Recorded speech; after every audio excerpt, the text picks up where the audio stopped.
L'Argentine est championne du monde. Cet événement majeur, fêté par les Argentins, rappelle un homme, considéré comme un dieu, Diego Maradona. On ne lutte pas contre les forces de l'esprit. Tout un peuple est depuis le 25 novembre 2020, infiltré par la lumière d'un soleil inca, maya et aztèque. Par l'âme d'un homme qui, de son vivant, n'a jamais failli dans sa fidélité au trou miséreux qui abrite tous les damnés de la terre.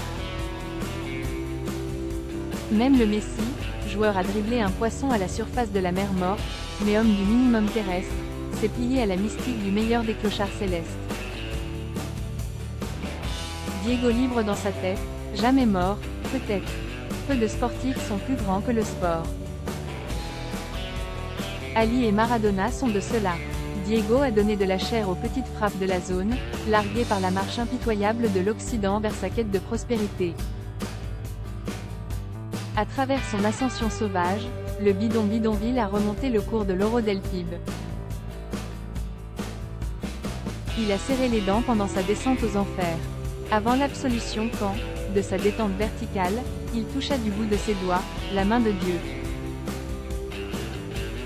Je dormirai sur des millions, je reverrai toujours bidon. Les addictions et les frasques du petit gros, c'était le message envoyé par Big Brother au chat de gouttière, la misère qui vous colle à la peau ne s'efface pas à l'eau claire. D'où l'on vient, on reste, même si l'on en sort.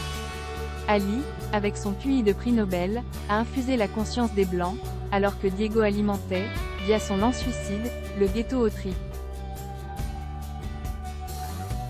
Comme chez tous les pauvres, la religion est nourricière. L'islam pour l'un, la madone pour l'autre. Mais quand Ali voyait le prophète à travers une hiérarchie, Diego voyait la Vierge dans l'IRM d'une pute des trottoirs de Manille. Si Ali arpentait les quais de gare avec Malcolm X, afin de propager les versets, Maradona empruntait le rail direction Medellín, laissant son missel à la consigne. L'Abrazo del Diego. L'équipe de France ne pouvait pas s'en sortir. Diego a planté son nuage au-dessus de l'hôtel des Bleus. Il a balancé du virus comme s'il en pleuvait. La 6e puissance mondiale, plus 5e compagnie que jamais, en panne de Doliprane, a mis un genou à terre. Soumise au supplément d'âme des peloteros de la ville aux yeux fardés. Buenos Aires, où la brillantine de Carlos Gardel donne à la boule de cuir un long baiser salé. Pendant que de Gloria Gaynor à gala en showbiz en oubliant que le vestiaire est un sanctuaire. Un lieu sacré où l'on archive les arômes de camphre. Il est désormais ouvert à l'impudeur d'un courant d'air, une bulle de cynisme assumé. Macron, le gringo vampire de popularité, qui squatte l'intimité d'une équipe. Un Maradona l'aurait prié d'aller faire l'extincteur d'authenticité ailleurs.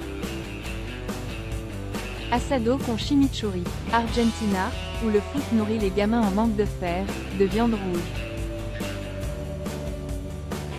Là où le bandoneon d'Astor Piazzolla attire les larmes sur la terre battue du salon.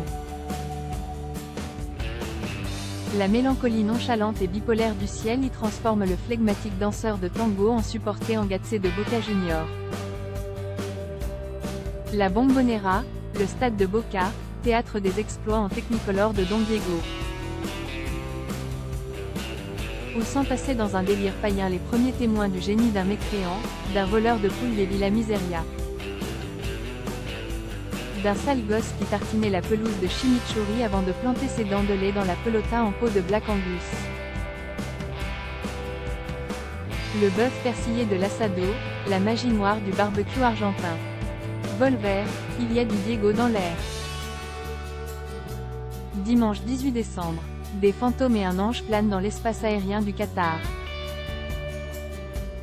D'un côté, la patrouille de France affrétée par l'émir.